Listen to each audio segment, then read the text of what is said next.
Who am I? The same as anyone. I am a collection of the moral and immoral deeds from my past lives, karma recycled into a new human body. My ordination name as a monk is Tsongkhapa, but most know me as Tsongkhapa, the foremost thinker of the Gelugpa sect of Buddhism. But I'm getting ahead of myself. Let me give you some background. I was born into this body in 1357 in the onion country of Amdo in eastern Tibet. Even as a small child, I was very studious. I am told that I lived humbly and kept my vows purely all throughout my youth. I was ordained by the fourth Karmapa, Ronpa Dorje, and studied with Choje Dondru Rinchen, and continued my studies at several Nyingma, Kagyu, Kadam, and Sakya monasteries by the time I was 19.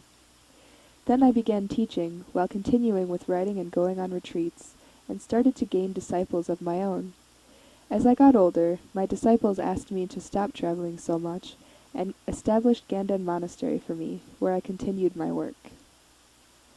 My goal in introducing the Gelugpa sect was to return Buddhist doctrines to their pristine state, purifying them from the superstitious and power-seeking tendencies of the indigenous Bon sorcery, which had adopted Buddhist symbols and crept into Buddhist practice. I wanted to launch a movement toward discipline and more strict observation of Buddhism. Gelugpa literally means virtuous sect, and is commonly called the Yellow Hat sect, in order to differentiate it from the Red Hat sect. I wrote a large number of texts in my lifetime, but my Lamrim Chenmo, translated as the Great Treatise on the Stages of the Path of Enlightenment, was the most well-known of my sacred volumes of precepts and rules. I explain the path to enlightenment in terms of gradual stages and progressive awakenings, the importance of Guru Yoga, and meditation on the foundation of morality. One cannot become a true bodhisattva without first mastering oneself, through self-restraint in all areas, thought, feeling, word, and deed. A popular position of the Madhyamaka school while I was alive was called the Madhyamaka free from extremes. It is often depicted as the view of neither being nor non-being. This view was meant to show the incoherence of any and all things that one might analyze, with the result that no predication of being, non-being, both being and non-being, nor neither being nor non-being, is rationally justified. This is a literal and unqualified negation of all members of the tetralemma, with the purpose of thoroughly overcoming the possibility of any conceptualizations and discursive thought, the usual Indian position. Many were surprised when I opposed this position, as it was a unique thing to do for a Madhyamakan of my time. However, I did not agree with the deviant logic of the position. Therefore, I added the qualifiers truly and conventionally to the tetralemma. For example, one could say that this apple is conventionally existent. However, it does not truly or inherently exist. Adding these terms allows one to avoid the violation of the laws of logic seen in the Madhyamaka free from extremes, and also allows Madhyamaka to separate between the conventional and the ultimate. Because of these types of arguments, I have been regarded as more of a realist than Chandrakirti or Nagarjuna. The Shangui or good behavior sect that I worked to establish is based on living by a strict moral code. Therefore, an understanding of cause and effect, the law of karma, is a very important part of my philosophy. Among the monks who studied under the Gelugpa order, I enforced celibacy, the wearing of yellow robes, and adherence to a rigorous routine in order to restore monastic discipline. They were to meditate on the foundation of morality, and were taught that self-restraint is the key to deepen insight.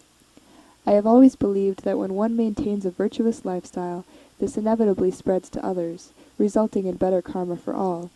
Personally, I have dedicated my own virtuous lifestyle so that all beings may be upheld by a spiritual teacher. I believe that it is a great privilege to have been born as a human in this life, because only through this form can one generate the karma needed to pursue enlightenment. The human form is ideally receptive to spiritual growth, which requires the cultivation of a fundamental ethical sensitivity. It is up to each person to also purify his or her karmic inheritance from past lives. The middle way involves neither attachment to samsara nor a rush to nirvana, for that enlightenment which fully benefits all beings must move between them. Any and every being can attain enlightenment if he or she combines motive, persistence, and renunciation of expectation.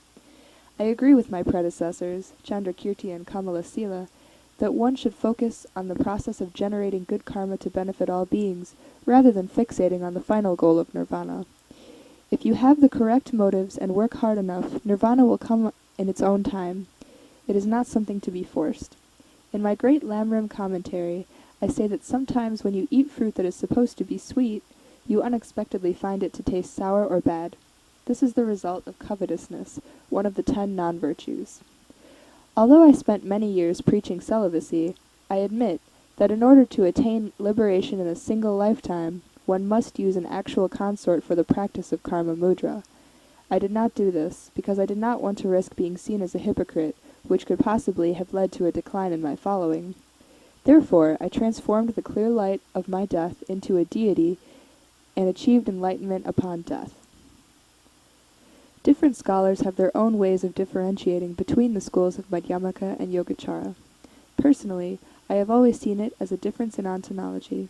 I base their difference on the acceptance or rejection of the establishment of things through their own intrinsic natures.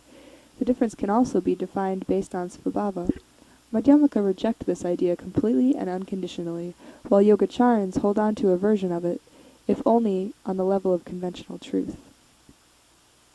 In my commentary on Chandrakirti's Madhyamaka Vatara and Santideva's Bodhicharya Vatara, I addressed the existence of reflexive awareness. I assert that it does not exist in the conventional sense, which goes against the belief of the Yogacara school. It is wrong to say that we have a special kind of immediate, non-deceptive access to our own minds and to their states, and to the view that we specify an essence of the mental. Just as the blade of a sword cannot cut itself, the mind cannot perceive itself. A Yogacara may then ask, how then do we experience memory? My response would be that memory can be conceived simply as a casual process, and there is no independent mundane evidence of reflexivity. The Yogacaran may then ask, if there is no reflexive awareness, how can one experience things like pleasure and pain through introspective consciousness? The denial of reflexive awareness is consistent with the distinction between subject and object with respect to all cognitive states that are directed inwards.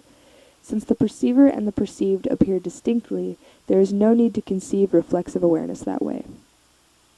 For example, how could I be said to be aware of a strawberry or a pain in my back if I am not at the same time aware that I am aware of the strawberry or the back pain? One can certainly be aware of these stimuli without being aware that he or she is aware of them. Perceptual contact guides behavior. If one is then aware that they are aware, that is a further cognitive state, distinct from the first, and directed upon it. Eventually, they will get bored with the endless contemplation of their own cognitive states and reach for another strawberry, despite the pain in their back. Introspective awareness is no less representational than any other kind of perceptual awareness. When we are aware of our own inner states, we are aware of them as states of a particular kind. This kind of perception is mediated and fallible. Thus, there are no grounds for reflexivity. Every moment of an object is fresh, because there is no inherently established existence. Common sense objects that exist over time are just conceptual constructs, just like the apple we saw before. Our knowledge of our own mental states, like our knowledge of those of others, is mediate and representational, and we are often simply aware without turning our attention to our own awareness. If we did have immediate, true knowledge of our own minds, we would have access to the mind as a Buddha does, as a direct, non-concept or theory-dependent access to our own cognitive processes. If this were true, we would not need to bother with the pursuit of liberation. We would already be there. After I moved on from this life in 1419, my disciples continued spreading the Gelugpa tradition, founding numerous other monasteries. The Qing imperial government and the Mongolian Heisho-Te tribe supported my ideals, and the sect spread over Tibet, Qinghai, Gansu, Sichuan, Yunnan, Inner Mongolia, and other regions, becoming very influential on the Tibetan local government.